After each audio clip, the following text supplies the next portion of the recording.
மகாபாரத போரில் சிறந்த வீரராக கருதப்பட்டவர்களில் மிக முக்கியமானவர்கள் சிலரை இங்கே பார்க்கலாம். கர்ணன் கருதப்பட்டவர். கோவிந்தம் அஸ்திரம், வாசவி சக்தி போன்ற சக்தி வாய்ந்த அஸ்திரங்களை பெற்றிருந்தார்.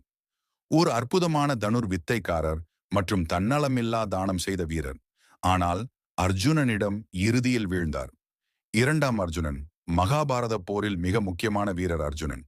காண்டீபம் எனும் வில்வத்தை வைத்திருந்தவர். பாசுபதாஸ்திரம், பிரம்மாஸ்திரம் போன்ற சக்தி வாய்ந்த அஸ்திரங்களை பயன்படுத்தினார். பீஷ்மர், கர்ணன், ஜெயத்ரதன், சங்கரக்ஷன் போன்ற பல வீரர்களை தோற்கடித்தவர். மூன்றாம் பீஷ்மர்.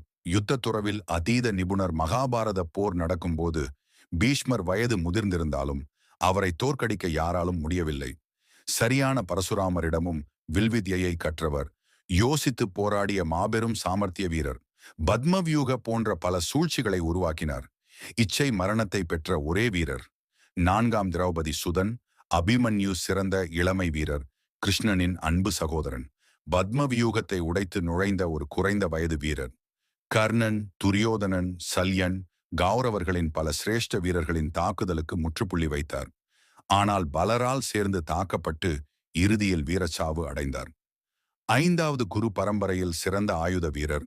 சுவத்தாமா திரௌபதி சுதர்களை சதி செய்து கொன்றவர். ஆனால் மிகவும் திறமையான போர் வீரர். நாராயண அஸ்திரம் போன்ற மிக சக்தி வாய்ந்த அஸ்திரங்களை பயன்படுத்தினார். மகாபாரதம் முடிந்த பிறகு கூட அசுவத்தாமா உயிரோடு இருந்து மகாபாரத போர் தொடரும் வகையில் செயல்பட்டார். முடிவுரை தனிநபர் போர் வீரர்கள் அடிப்படையில் அர்ஜுனன் சிறந்த போர் வீரராக கருதப்படுகிறார். தியாகம் மற்றும் வீரத்திற்கு பெயர் கர்ணன். அசைக்க முடியாத உளவியல் சக்தி பீஷ்மர்.